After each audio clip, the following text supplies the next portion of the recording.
And welcome everybody. I know we have quite a few time zones represented, but we also have a lot of different industries, a lot of different roles.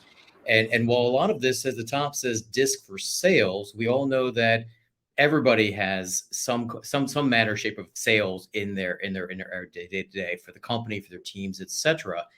But we're going to break it down even more. So what are the components behind and when within the communication? It's challenging. There's hybrid, there's remote. I mean, there's all kinds of different things that have been a factor over the last couple of years. And one of the biggest challenges we've seen in go to market is marketing has their messages and the way to communicate, sales has their way. Today, we're going to focus a little bit more on what you should be thinking and feeling, as well as the information and the resources that might be all around you when you're selling or preparing for selling. But if you're in talent development, leadership, marketing, there's obviously going to be quite a bit of relevance.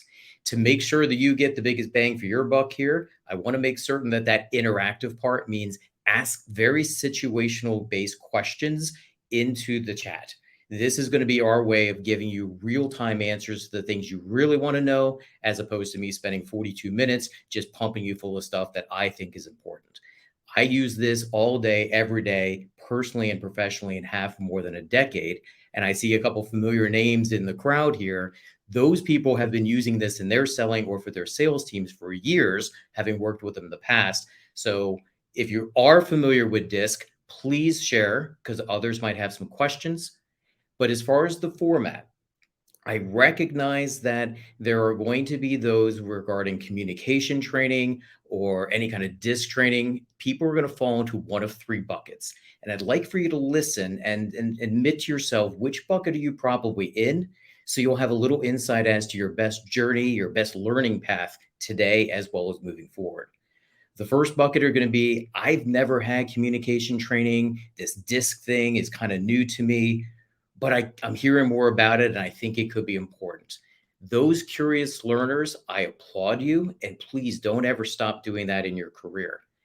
That being said, I don't want you to be reluctant to ask a question. One of the wisest quotes I ever heard was, the best questions are often asked by the most inexperienced minds. Please ask that question, as simple and basic as it might be, because there's probably quite a few others that didn't even think of it, or a few of the so-called seasoned pros that really needed that reminder. The second group is going to be those who have been exposed to various forms of communication training, whether it was through your company, on your own, or maybe even just things you picked up in your LinkedIn newsfeed. Some of that might include at least a cursory glance at DISC. You're here now because you're curious to take it to the next level, or perhaps pick up where you left off if you hadn't really gotten all the personal buy-in and why this was important. And the third group, those are going to be those that are familiar with DISC, probably have had assessments, may have had some good success stories, maybe a couple failures, things to share. For that group, if you're comfortable, I'd encourage you to add or ask things into the chat. This is your way to level up. And for those who are in the first two groups, they will benefit by the quality of the questions you're answering or asking and the answers that come as to where they need to go in their journey. So no matter where you are in which one of those groups, please feel encouraged to ask the questions. There's only a few stupid questions people can ask. The worst ones, though, are the ones that go unasked. That's how you learn, and that's how we share and learn together as well. Okay. So what I'd like to do to kick it off, and because I wanted you to use the chat, please put either a Y if you are familiar with DISC, or an N if you're seeing this for relatively the first time. That'll give me a little pulse as to who we have joining us here today. So Y in the chat if you are familiar or experienced with DISC, an N in the chat if this is all relatively new and you're excited to learn. Okay, we got a couple Ys popping in. All right, a lot more Ys coming in. That's always Y-ish. I like that, honest. Okay, very good. So I'm going to give that high-level overview, and I'm going to make a few assumptions, dangerous as that might be going live. But if there's something where you said, Keith, I've got a question, please raise your hand, use the chat. They will make sure that gets prompted up so we can spotlight them and ask them real time. I'm not going to have you wait for 45 minutes to be able to ask that dying question. Okay. So first slide, We're going to be on a couple, I only have like 8 slides. So we're going to spend time sifting through these. It's all about you. We know that communication is important. And there's so many things that we might have done in the past, might do now by accident. We want to make certain starting today that your communication is a bit more intentional and very consistent. And to frame your mind a little bit as we go into this session, and this is speaking to those that answered why in the chat, take it outside of disc, outside of work for a moment, and picture this. Immediately after this session, you need to go outside and spend 1 hour outdoors. You need to decide how you're going to dress. What do you check? The weather forecast. And when you check the weather forecast, it's because you're uncertain, you want to be prepared, and there's really only 4 things that you need to know. Is it going to be hot or cold, dry or wet? In a rush, you at least have a general idea of what you might need to be best prepared for that situation that you're about to spend 60 minutes in. Let's take the same mindset into DISC, into the things that you're going to be taught today, to say, if there are resources, information, observations, anything that's available to me to give me just a few insights as to the other people who are going to be in this conversation. This is internal, external, sales, marketing, leadership, coaching, doesn't matter. If I could get a couple insights that allow me to come best prepared and to navigate to success this next conversation, and I can do it in 5 or 10 minutes tops, why wouldn't I invest that time in a relationship that's important to me? As a seller, if you're not willing to do that and use all the tools available to you to put your best foot forward, and then you whine and complain about what's happening or not happening, kind of go back and think, all right, is it their fault or? And one of the first questions I will ask with any person I'm coaching, remind me again what your disc style is and what do you think their disc style was? 9 times out of 10, I get a, oh, because there was something simple that was missed and could have been applied. So now thinking about DISC and thinking about it perhaps differently than you have before. My goal is to not give you reinforcement for what you've already learned. It's to challenge you on what you think you've learned and take it to a next level or two. The quick review, not to make any assumptions. The D is that dominant style, stereotypical type A personality. They tend to focus on results often or not. You can look at the attributes and characteristics that are listed there, and depending upon their role or function, it's phenomenal. We want people that have these characteristics in these types of roles. It's awesome. However, I have found for firsthand, as well as through countless adventures, that each and every one of these can have a potential upside and a potential downside. I think most of us have worked with the D that is not self-aware of how these too much of a good thing can be perceived. And they've come across as brash, arrogant, bull in the china shop. If you don't like it, get the you know what out of here. We've all worked with some of those people in the past. Those of us that might start to resonate with the D style might also go back and think, maybe I could have, or maybe I should do things slightly differently than I am before, because I could be part of the problem. And having spoken and coached to a lot of different Ds in various roles, that's usually the number one. Knowing what I know now, I would have said or done things differently moving forward. Here's how I'm going to adjust for me and for my team. Those are self-aware leaders. And I want to make certain that you are self-aware in your own business within a business, within your own role, because you are the CEO of You Inc. And I want to make certain that you're prepared to put, again, that best brand forward personally, as well as how it represents your team and your company. That I style, the influencer, they're the fun, they're the energy, they're the positivity. Don't know a stranger, wonderful with networking events, definitely want to help people. I love all those attributes. A lot of times we'll find marketing and sales people that have a lot of this persona in them, and for obvious reasons. The potential downside to the eyes, whether it's you or those that you identify as eyes and start working with, they love affirmation, right? They have that I did a great job, awesome. And I don't mean just patting them on the head and placating them, but I mean when they do good work, make certain that you give them the affirmation. It's important to them. Don't care if it's important to you. It's important to your team. It's important to your prospect.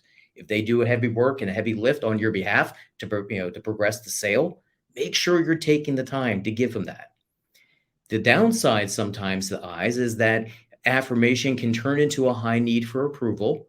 So sellers who might identify as eyes and you're making a ton of cold calls and getting a ton of rejection, can take that personally and recognize that so that way it makes it easier for you to not take it personally.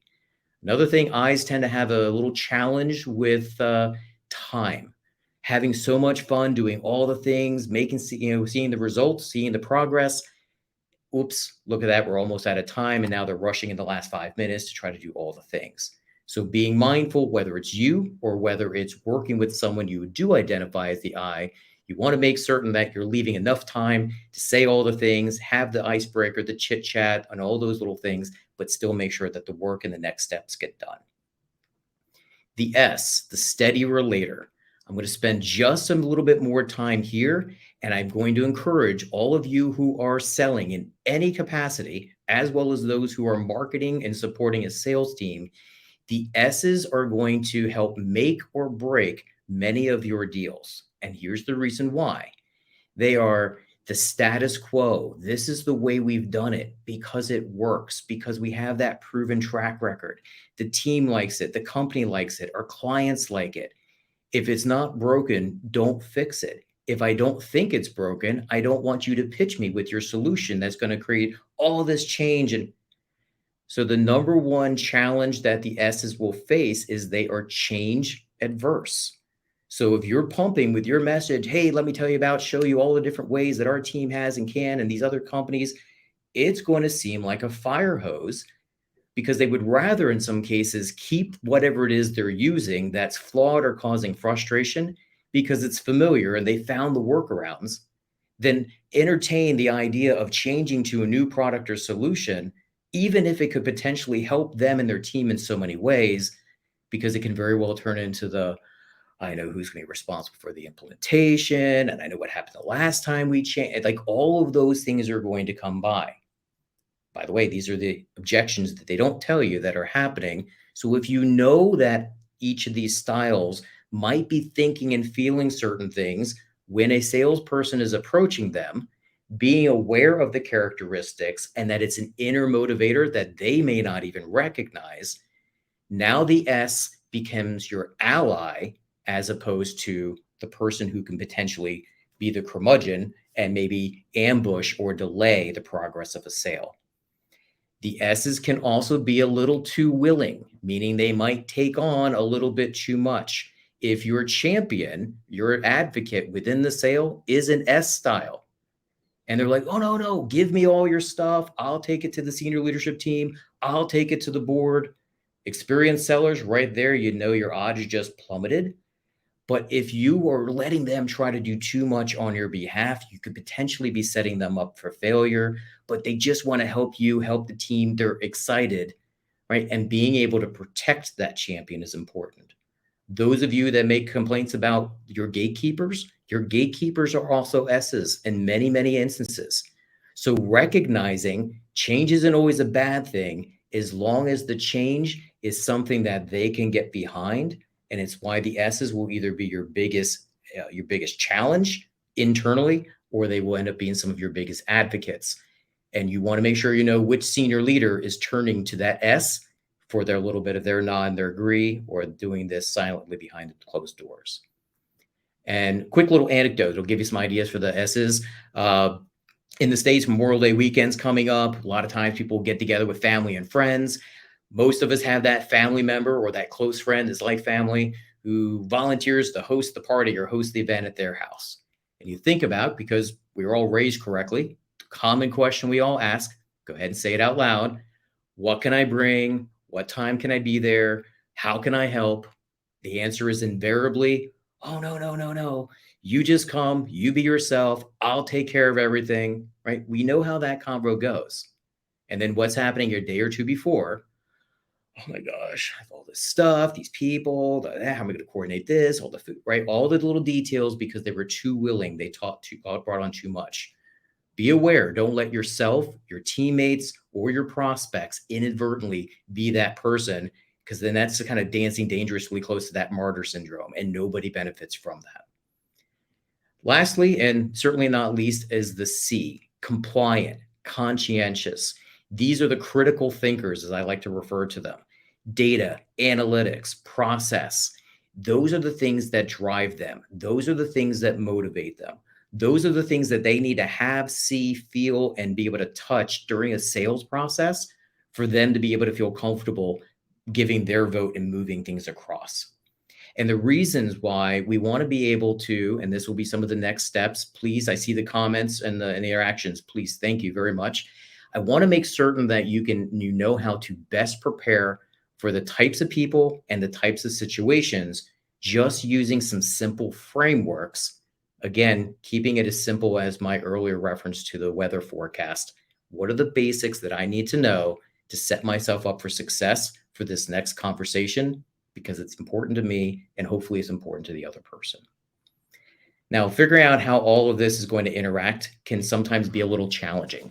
So for me, the easiest way is to give a visual, if you will, and a little story that's something where most of us, if not all of us, can interact and can relate to. If you've ever had to purchase and assemble furniture, say from IKEA, we'll give them a free plug. Let's look at an entertainment center. You have to put together this entertainment center. You got 1 hour to do it. Go. The D style is going to rip open the box, take a look at the directions, chuck them to the side, start grabbing boards, start grabbing parts, and start putting things together. Invariably, something is going to be misdrilled, missing, cut wrong, but it's going to get put together. It's going to get put together quite quickly, and probably going to be off to the next race, off to the next project. The I style is going to do one of two things. They're either going to crank up the tunes, or they're going to call a buddy or a friend to come over and work on it, because this is a big undertaking. Let's have some fun while we're doing it. The S is going to pause, say, this is not our first rodeo. Let us go ahead and do what we know typically works, and let us cut out any little distractions, because we know that those things didn't work in the past. Let's stick with what we know. And then the C style is the one who folds out the exploded view, lays out part A, B, C, lays out the hex bolts, the nut, and lays out everything perfectly. And if somebody should by any means disrupt that, could be a little frustration. So imagine as a leader, if you were to say, you're a D style, and you're a C style, you have 1 hour, work together, put this together, go. What could possibly fail? What could possibly go wrong? Throw in a D and C, 1 hour, go. Hoping to we see something in the chat. Brave. Toss a direction, sorry. So they're going to have two people who are both focused on tasks that are going to look at it from two different perspectives. Disaster is the number one answer. Great job. The D is going to say, we don't have time for all of that stuff. And the C is going to say, and we don't have time to do it over again if we get it done wrong. The D and the C that are both self and situationally aware recognize, how do we work to our strengths as opposed to how do we let our strengths actually get in the way. That's when the D says, hey, why don't we do this? Why don't you take a look at the directions, feed me the pieces, and I'll be putting them together while you're looking at the second step. Now the D and the C are working in unison. You make sure you give me the pieces in the proper direction to make sure we're putting it together. You're getting your box checked from the analytical standpoint, and I'm seeing progress and results, so I'm getting my box checked. Simple little things when you're talking about tasks and delegating, when you're talking about what reps are going to be targeting what kind of people in their ICP. There's a lot of these subtleties that we can bring into the equation. And by the way, you can have a lot of fun. Two I's being put together, 1 hour. Many people are going to joke and say it'll never happen. But remember earlier when I mentioned the I's, that need for approval. No, hey, we need to settle down and focus. The team's depending on us. We don't want to embarrass the team. We don't want to let the team down. Let's put together. And you'd be surprised at what each of these different disc styles can accomplish. Something to remember, Everybody has, or just about everybody has, all four of these within them. It's understanding self-awareness, which one or two, maybe three in some cases, are visible and perceived by others when we're just doing what comes naturally to us. And then likewise, what can we recognize by the way people say and do things that might give us some hints as to what they prefer, how they prefer to interact and communicate. And I, as the seller or as the leader, I want to be willing to adapt my style to mirror theirs as closely as I can. So that way we can increase that rapport and hopefully advance the sale or advance the conversation if it's a non-selling combo. So we have a question in here. Is there a DC type? Yes. As a matter of fact, that DC is going to be your detail oriented, is going to be, results oriented and process focused. And recognizing those subtleties will be huge. And that's going to be a great segue in a moment into the practical application I was talking about. Okay. So any other questions that I have now? I'm going through the comments here. I just want to make certain. I love the discussions and the sharing. Rachel, thanks for giving perspectives from a high eye. Jason, lots of good stuff here. Before I move on, what kind of questions do you want answered? What kinds of things, details do you want to see? I will come back to this slide countless times, but I want to make certain that I'm not moving too fast for what you're needing and wanting today. Okay. So here's where I recommend we start on getting to know. I have a nice little cheat sheet, and I include for you to go ahead and write down on a piece of paper now or later on. Think about your team members. Think about your clients. Think about partners you use in selling, prospects, friends and family. And think about, if I had to put them into one of these quadrants based upon what I hear, what I see, which one would it be? You'll find a few interesting things. Many people, their clients and prospects tend to be very similar. At least the ones that they're having success with tend to be very similar to their own disc style. Sometimes that's a good thing, and sometimes it's an eye opener because you can be missing a completely different part of your ICP simply because you just don't feel comfortable or don't know how to interact with them. Your buyers, they don't care what their disc style is. They don't care what your disc style is. All they know is these are the people that are easy and comfortable to talk to, and these are the people that give salespeople a bad name, and I don't want to be around them. Simply put, that's how your buyers are looking at it. So how do we take the initiative and be the exception to the rule when you're pitching them on a cold call, or you have that short little 50 characters or less email that comes across and really piques their curiosity? So in application, what could go wrong? Stress, change. I'm going to go back to the other slide here in a second and give some scenarios, but stress and change can be a big, big issue related to. Okay. So I see Jason has a question. Are you going to put Jason's on the screen for me, or there it is? Strategies on selling across the square. Perfect. Jason, I could not have paid you better for the segue. We're going to be there in about 2.5 minutes, but you set me up perfectly because I have an actual scenario that I went through recently that actually helped me to create part of these slides here that we're giving to you, right? Excellent. So when you think about how people react to stressful situations, and again, this will be provided afterwards, but I'm going to go back to Jason's here because this is a little bit relevant. Change, stress, everybody has that default. And when they react to a situation, salesperson reaching out to them coldly or reaching out to them in a less than desirable or professional level, they react to your prospecting. However, if they respond to your prospecting, you're likely going to get a better first step. So keep in mind when you're reaching out to them, and probably what you're offering is for them to make a change to something that they are already doing. You also have to recognize that change in their world might be a bit of a dumpster fire. So there can be stress and there can be other factors involved, not simply a matter of you personalizing your outreach. And this will be some things that we can get back to probably with some further questions, during this session. Okay.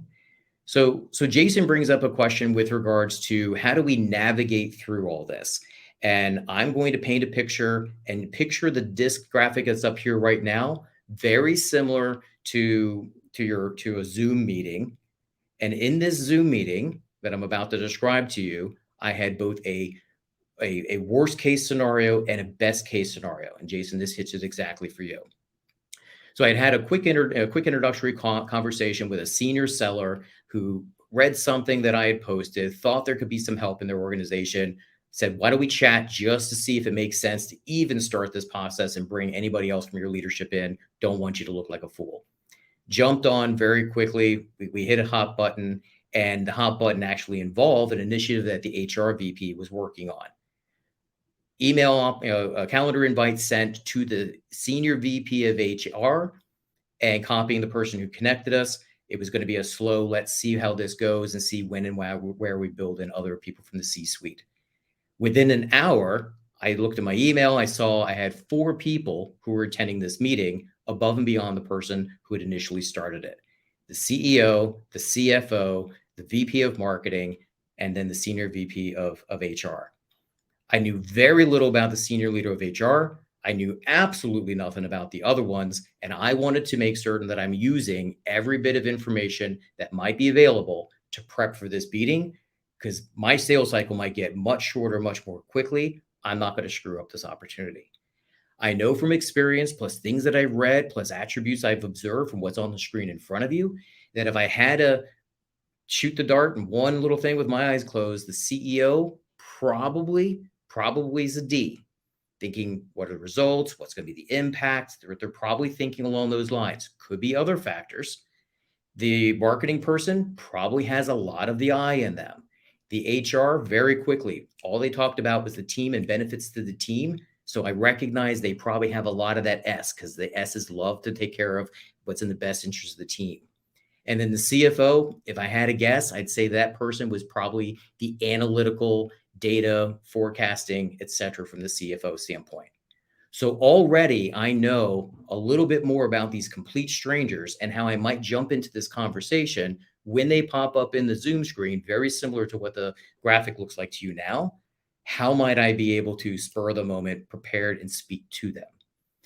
To Jason's part, I recognize there's also a lot more information. And this is where my partnership and use of Humantic as a client, this is where it came in for me, because very quickly I could go to the LinkedIn profile of those other executives, and just at the click of a button, I could get insights, better, deeper insights into what their style was and some do's and don'ts when being able to talk to them and approach them at various stages via the sales cycle. So again, back to Jason's, if this CEO is a DI, I now know it's a strong leader who also loves to have fun with their people. If it's a DS, it might be a strong and fair, consistent leader. If it's a DC, it's a strong and detail-oriented leader. Those little subtleties help me understand not only how I might communicate to them during this conversation, we're all complete strangers, but it also says who might be similar pairing up. If it's at DI, I know the CEO of marketing, they're probably working together and probably going to have similar insights. That CFO, if it's a detailed oriented and analytically oriented CEO, now I know that the CEO and the CFO are going to be a little chummy. I start to see little hints of how this conversation could potentially flow. So the other question, can they have 3 attributes? Yes. And as a matter of fact, I love when they have 3 attributes, because the more information you give me prior to our conversation, the easier it is for me to be able to adjust my style and prepare to theirs. So that CFO that I find out as the C, I'm going to speak to them about analytics, about process. What are the steps that you've taken? When you did an audit on X, what were like to contribute? I want to ask those details, those numbers, because that's the stuff that they need to know. The D, what is it you're looking to accomplish on this call? You obviously canceled something else to be here. I want to make certain that you and your team get everything they need. And I will say the I want to make certain we have the engagement with in and out, right? I talk to them through the things that are on your screen. These are the things that tend to resonate with them. If they have 2 you've identified, then you incorporate the 2. If they have the 3, you start to recognize they like results, they like to have fun, but they also have some of that C in them because they want to make certain that they can have a process to keep all the fun and everything moving on track. And it's the little subtleties. So that example that I mentioned before, the CEO was the DI. I'm passionate for my people. I'm passionate for my clients. I want results and impact. I feel this could take it. Let's do this, this, this, and this. So I was able to work with, okay, marketing person that's getting results, but still having fun for it to get the D. And then CEO, how do we make sure we can adjust the process to give the D and the I everything that they want? S, you are probably going to be involved in the implementation of this and the onboarding. I'm sure you have some past experiences, some things you'd like to do better or differently this time because the team's all going to turn to you, blah, blah, blah, blah, blah. So I have just hit individual pain points, frustrations, objections they didn't even have time to bring up yet, simply by what's on the screen, recognizing ahead of time that they are probably thinking and feeling some of these things. It provides me instant credibility and it allows them to share and share openly, hopefully with a little emotion involved, helps them to share openly what's really going on and for us to more quickly figure out what we should do, when we should do it, and who should be working on which steps. And it allows me to very quickly to be able to get engaged with the senior leadership in an opportunity. For you enterprise sellers, I know this is a dream come true. There's a whole other level of complexity that can come with this, but keeping it simple with the basic framework in front of you will save you a lot of time. And then using tools, again, my preference is Humantic. It just saves me a lot of time, validation that I got it right, or little insights that I may not have known without actually being 20 minutes into a conversation with someone. Okay. All right. So we still have plenty of time. I have plenty of things I could share with you, but I want to make certain that we're addressing all of your questions. Can you change your type? Okay. So for those who work in the disc space or train in as I have, or even the ones that provide assessments, there's a, can it change? How does it change? What has to happen to change? I'm a big believer in we all have both a natural style and an adaptive style. And many of the assessments that you'll take, if you haven't taken one, I strongly encourage. I can tell you which ones are good, which ones are bad. We take care of the assessments as well. But to be able to recognize this is my natural style, this is what I am, and this is what it means, and here's how I use my superpowers is very important. But then recognizing the need to adapt. If I am an S style and I'm usually keep kind of to myself and kind of keep things going and life is good as long as nothing's disruptive, and now this D style comes in, how do I step up and advocate myself and speak as a peer, D to D, as opposed to just kind of nodding my head? I have to be willing to adapt and willing to those situations. Over time, if you start adapting in enough of those different areas, now your comfort zone doesn't have to be stretched every time you're dealing with someone who's wired differently. So your style can start to adapt and you're more comfortable dealing with more situations and more change or different styles than you might have before. I do think as their roles change, responsibility changes, sometimes huge life experiences, they might jump from primary in one quadrant to another. Oftentimes, the quadrant you're in now, you've been in there since you're about 6 or 7 years old at the end of those formative areas. But again, everything on a case by case basis. My dad was a primary C, secondary S for as long as I knew him, right up until he retired a few years ago. And now it's kind of flipped.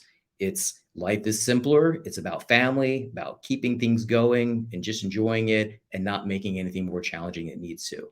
But that was a huge life altering change as opposed to just simply new month, new me, new disc style. Okay. Hopefully that helps, Rachel. Do you ever map different nonverbal cues to these disc communication styles? The answer is yes. Can you give me a little bit more, perhaps, just to make sure that I'm answering it spot on? Because by nonverbal cues, I'm picturing eyes rolling, these kind of things, some body language and such. Just want to make sure. Okay, looking for feedback from Rachel here. So if I'm wrong, please correct me in the chat. If not, I'm going to go on to it because at least there'll be some help. So I have found, and this is meant as no insult or no judgment on any one style. I have seen without you as the seller or the other person, without you providing structure, D's will typically take charge in the meeting. You will tend to see them leaning forward. You'll see their voices. You'll hear all those things you would typically associate with that dominant style.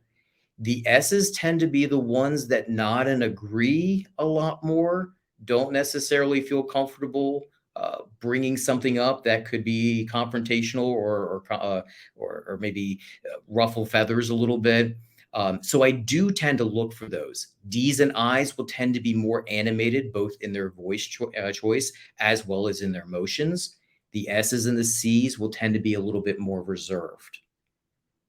So again, nonverbal cues can be huge, but that being said, if you've got a D or I that's normally animated and they just look bored out of their mind, that's probably a good cue for you to shush, kind of think about what you're saying and doing and how you're saying and doing it, because you're losing it.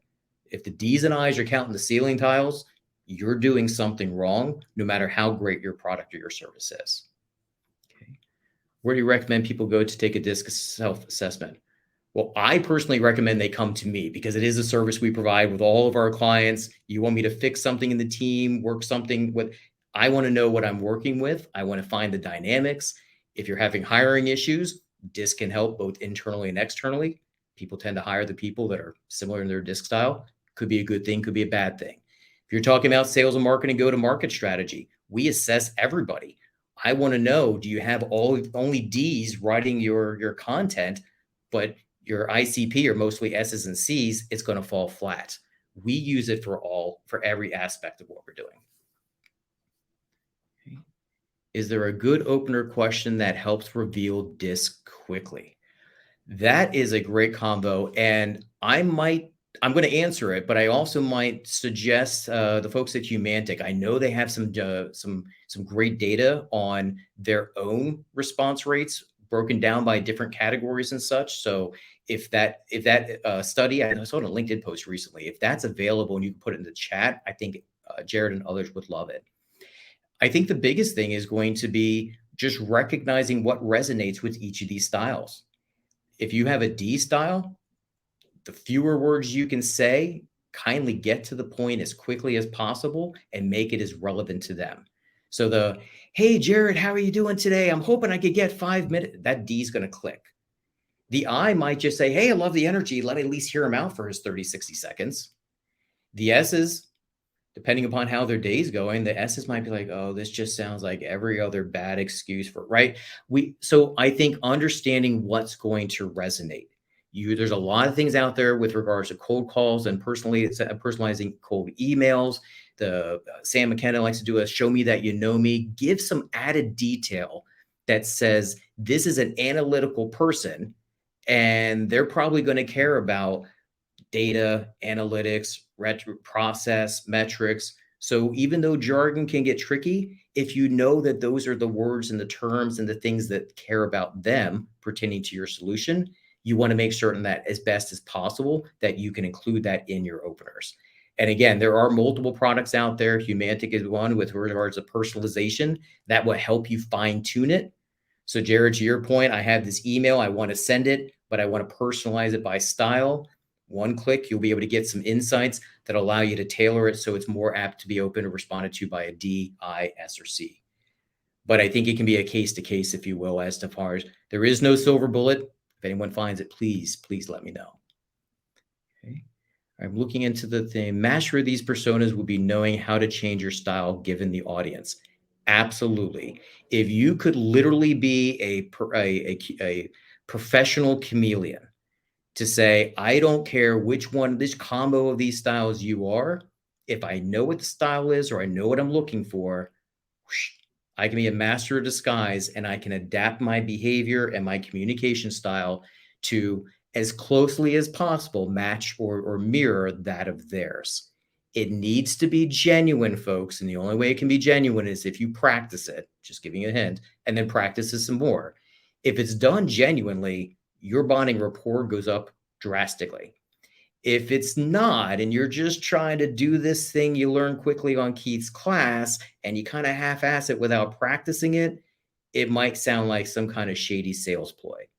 Okay. So recognizing, leaning into what are your style, good and upside and downside, and then being aware of the things that are important to other people. I personally will be as masochistic as I need to be to adjust my style so I can be the best version of me as applicable to the audience as completely possible.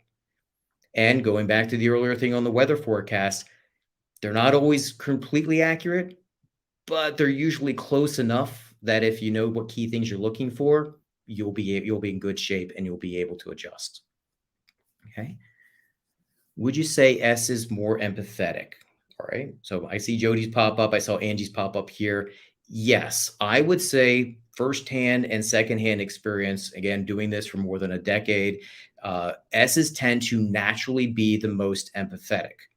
Sidebar combo, things to watch. There's a big difference between being empathetic and being sympathetic. And as the S's, I'm speaking directly to you, or for those of you that work closely with, sometimes the difference between empathy and sympathy gets blurred too much too quickly. And those S's now become personally attached to what's happening or not happening. If it's moving in your favor, they could be a great advocate. If not, they're going to be the anchor that could potentially kill your deal. So empathy is important for them when dealing, and where I can completely relate with where you're coming from. But keep in mind, if you are an S, you can sometimes end up in that sympathy case. And now you're commiserating with your prospect as opposed to helping them solve their problems. Okay. Thank you for putting Jody's back up. Great focus. Talking about a company building, company using values. This is going to affect how you get buy-in. Yes, I'll touch upon all of it in about 2 minutes here.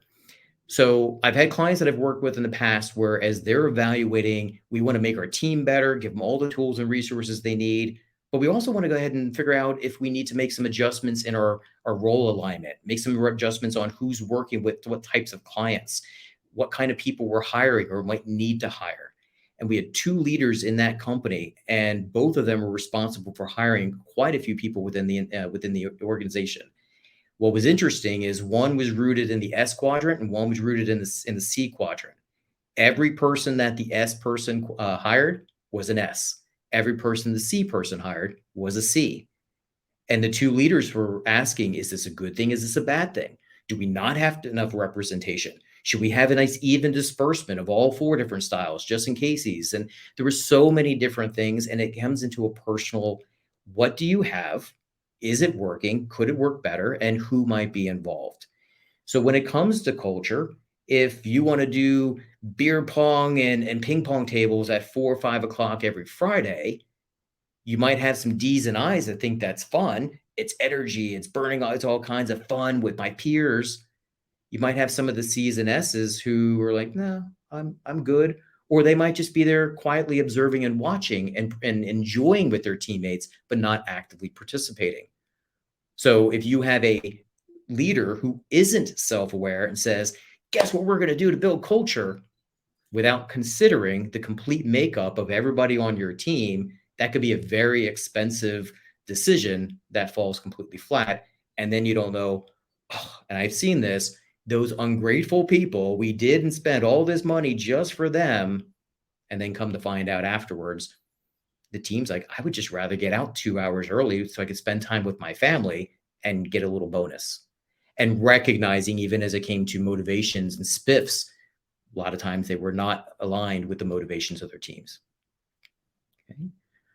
Let's keep going. I have more information I can share, but I also want to make certain that I can answer every question that you have before we leave. General rule of thumb for quickly categorizing people early in a convo. D will ask for what's going to happen, what are the results. The I's, the who's going to be involved, who you need to help. I love that. Thank you for the support there, Jason. Again, this is the type of thing I'm looking to you seasoned pros. I also really, really hoping, and you will get, I should tell you what, I'll throw in an extra 30-minute personal coaching session to anyone who gives me I have an appointment coming up in the next 72 hours. Can I bounce something by you? anyone who has a current real life scenario with their pipeline, I'll give you a 30-minute coaching session just for being brave enough to throw it in the chat, something for us to chat about. I want to make sure this is stuff that's actionable as soon as you walk out of here. Okay. So I'm keeping an eye on the chat. I have the challenge out there for you, but I'm going to share a few other insights because that might spawn some combos as well. Keeping in mind that everyone deals with stress and change differently. You're a salesperson. You're asking them to change. Are you creating stress? Things to look for. If you're interacting with these different types of people in your selling process, and for those of you that aren't in sales but interact with other people, if you're seeing these things and hearing these things, you could be part of the problem. Shush. Pause. Now, they may already be having a bad day and you just came in at the wrong time. But if I have an eye that just goes, no, no, no, no, no, no, no, too much caffeine, or somebody has really screwed some stuff up, I need to get them to calm so we can focus on what's going on and I can be help to them, right? So sometimes it's a cry for help, and other times you're the one who has set them off and triggered them a little bit, and they're in this mode right here. Okay. Perfect, perfect. Thank you, Katie. All right. So in some cases, it's the, okay, Keith, this is all great and all, but how do I actually do this? Again, my preference, get assessed, take some observations and write down about people that you commonly interact with and deal with, just to get a little bit of a cheat sheet. A lot of times you'll have a, oh, well, that explains a little bit about why this happens or doesn't happen when you're speaking to certain people.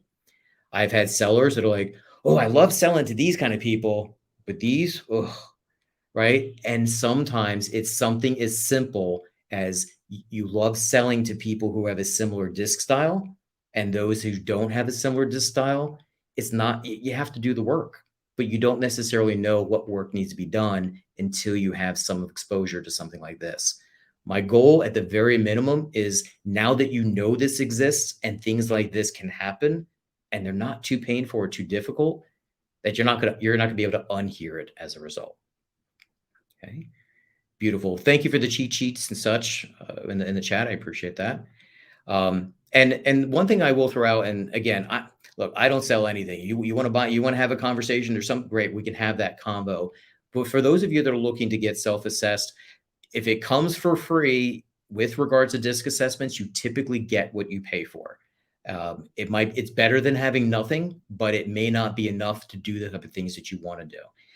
I would highly recommend getting the dashboard add-on here for Humantic. Spin it for a couple weeks. You might like it, you might hate it, but chances are it's going to offer you some insights. And even if your sales calls are a little better for 2 weeks, better than not having it at all.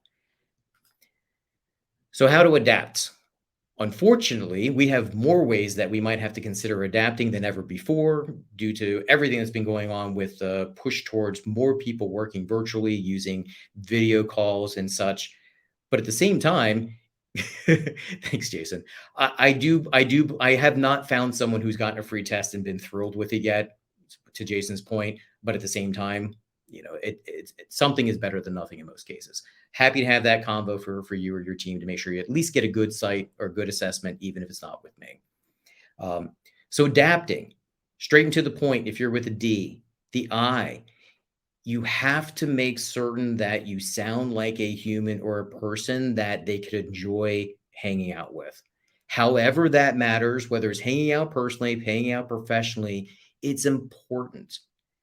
And if you don't ask an I, how is their weekend, or something personal, some little icebreaker, if you just jump right in with the I, could be off-settling. Same with the S, go straight to business. And I'm not saying you have to spend 15 minutes on pleasantries, but just understanding the I's and the S's tend to default to feelings and people. The D's and the C's tend to default to things and tasks. It's automatic. Throw a scenario into a room with one of each of these people. Okay, this needs to get done by. The D's and the C's are going to think, what are the steps? What are the analytics? They're going to go into task mode. The I's and the S's are going to go into the, okay, who's going to do it? Who's going to do what? How do we? And it's important to have all of those perspectives when you're selling, That way you don't miss anything that's important to each person who has a vested interest in this decision. And you also want to think about the people who are the end users.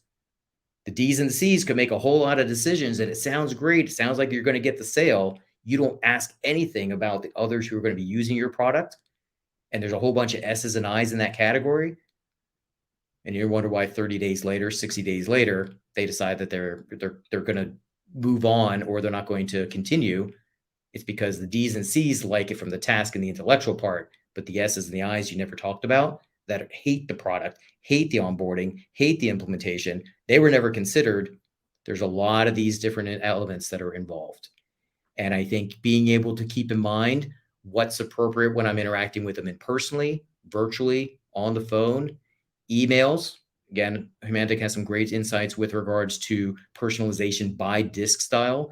And for those of you that are reaching out to Ds, which sometimes are the hardest to get good responses, I think their reply rates were something like 36%, something ridiculous with regards to Ds. So there's really good insights into it as well. How do you tell them? The Ds, probably going to use the fewest words and the most direct language. The I's are going to be a little bit more of the, hey, how you doing? How was your weekend? S's are going to be pretty neutral, friendly, but neutral, kind of formal. Just don't want to get too familiar, but don't want to be writing. And the C's also are probably going to be fewer words and a little more formal. D might be like, yo, what's up? The C might be, how are you? But either way, there's going to be a little more direct. And just listening for these little cues. They're in your emails, they're in your phone calls. Sometimes we're not looking at them. Now, okay, here, ebooks, not the product, okay? So as I'm looking at why does it matter to me?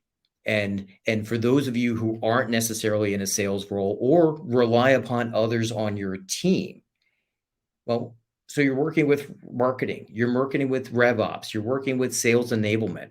What are your disc styles? What are their disc styles? Are the reasons why you're getting frustrated with your inner team or interactions because they have different disc styles and you're just not aware of it? They're not aware of it. Sometimes, again, self-awareness, we can be part of the problem. Sometimes situational. Now I have more info on this disc thing. Maybe I should take a look at the chart Keith put up and think about the other people that are awkward to work with and see if there's something I can tweak or adjust that might make it a little more palatable for both of us, or all of us, as the case might be. And then recognizing this is important to your prospects. The more you can learn about the prospects, the better. Little bonus thing here, for those of you that might need to be managing up, and for those of you who are leading, this might be a little double check just to make certain that you are putting out the vibe that you would like to from a leadership standpoint. Ds will tend to take charge, but surprisingly, the Ds would rather not be micromanagers in most cases. And I've had a few, say, close to arguments with some folks. Ds would rather just everybody do what we agreed and just see results happening without them having to be involved at every step of the way. Think about how that can apply in your sales process. The D, when you prospect to them, is likely going to send that email to that person on the team. You need to set up a meeting with Jason Lockhart about based upon boom. And they just forward the email, short, sweet, and direct. The D's can be shorten your sales cycle as long as you understand. If you keep going back to that D, that's why I forward you. So it's just understanding those dynamics, understand the things that are important to them. And then you shut up, you stop worrying about what's important to you, and you start thinking about this. Another example I had as it applied to both focusing on approach as well as how do I get in front of my ICP. Had a gentleman that I was doing some coaching with last year, and he wants to get in front of CFOs because of what they do, and it's not industry specific. He wants to get in front of CFOs. He said, but they're not on LinkedIn, Keith. And in some cases, they weren't. So where are they? CFOs are going to be thinkers, so they want to be around other thinkers. CFOs might be a little bit more reserved, so they may not be at big outgoing events and conferences, but they might be involved in think groups, mastermind groups, associations, and such. So did a little studying, and he found out a couple associations where some of those CFOs live, and spent time and money investigating and prospecting in them with messages that were tailored to all of the things that really, really resonate with the CFO at the core. Subsequently, decided, wow, there's a lot of CFOs that tend to play some golf. So he started a Friday morning golf outing, and his invite to his CFO prospects was tailored to the things that resonate with a CFO, to invite them as his guest, because he wants to do some stuff with CFOs podcast community. And he now all of a sudden had 5 people every week wanting to play golf with him on Fridays, because he tailored his message to what CFOs cared about, which was completely different than what he was using in his outreach beforehand. And by the way, he was an ID. So it was, this is going to be fun. It's going to produce results. And the CFOs didn't care. But an hour and a half with the CFO at the driving range every Friday, his pipeline went through the roof, because he tailored the message to what they want and spoke to them where they want to be spoken to, as opposed to force feeding it through phone and email. So these slides available. Yes, these slides are available. I've got a PDF version that I've made available to the Humantic team. So I will let them send that out as part of all their follow-up. And a couple of these slides are actually in my featured section on LinkedIn profile as well, too. Okay. So we're now on some of the bonus content. And again, I'm going off everything that you all are feeding me. I still haven't had anyone take me up on that offer for our last minute coaching session. If you have a scenario you want to discuss, but it was too complicated to address here, or you're a little too shy, reach out to me on LinkedIn. Happy to jump on the phone and give you some insights to help you rock your next call. Your new behaviors, you can either choose to do something with what you learned today, or you can choose to ignore it. Again, creating a cheat sheet. Who are the people? Who are the things? Take some notes. I think that's going to be your best bet for a next step. And I do have a cheat sheet. I've got other resources that are available to you as well. It is possible that QR code, it is adjusting. So just wait for the one that Humanity gets. Reach out to me on LinkedIn. Now, one last question for everybody to see who was paying attention. You have admittedly seen all 4 styles with me as we've been going through this session. In the chat, please put down, if you have to put me in one of those categories, D, I, S, or C, which one of those quadrants do you think is my primary? Again, put it into the chat. Just want to be able to see A, how good of a job I did, and B, how good of a job you did paying attention. This is that audience participation part. Which style out of the 4 do you think is my primary style? And I'll slip the slide back up on here real quick too, so you even have that as a quick reference. Nobody brave enough to guess?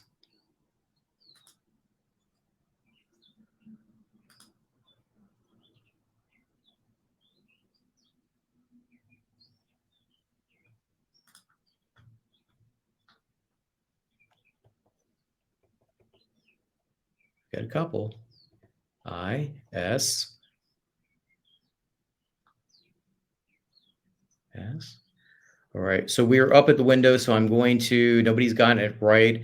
So I am a DC, which is why I snickered when somebody asked earlier if a DC was possible. And if I had delivered this in my natural style, chances are we would have been done 14 minutes ago, and some of you would have jumped off, some would be bored. To your question. But I also looked at everybody who was registered for this event to give me the best indication of what mix I might have. So I knew which persona I might need to use, or which ones I might need to jump between to be able to give you what you needed as well. So Jared, thank you. D, but tone down for the other styles for sure. All right. Any other questions? I don't have anything better to do, but I want to be mindful of your calendar. I'm here if you have questions. Put them into the chat. Otherwise, connect with me on LinkedIn. I'm happy to continue the conversation. And to the Humantic team who put this all together, thank you so much. I've definitely enjoyed using the tool, as have my clients, and I appreciate the partnership. Yeah, I think it's a very engaging session, Keith. The first time I was on this session was the internal talk that you did with the Humantic team. And I definitely felt, we should be doing this for the larger audience and not just for the team. So really enjoyed it. And there was a lot to learn, right, with the follow-up cheat sheets and the exercises that we did. And same way, with this thing as well. So thank you so much for taking the time to do this the second time for our audience. And yeah, we'll be sharing the resources, the cheat sheets from Keith, as well as the one that we have prepared. So go ahead, follow us on LinkedIn, connect with Keith, connect with me. You can find me in the chats with some uh, uh, comments trying to be witty, but yeah, just connect with both of us. Happy to stay connected and share more resources on disc based selling and personality stuff. So thank you everyone who joined, and thank you again once more, Keith. Absolutely. Thanks, everybody. Have a great day. All right, have a good day, guys. Bye bye.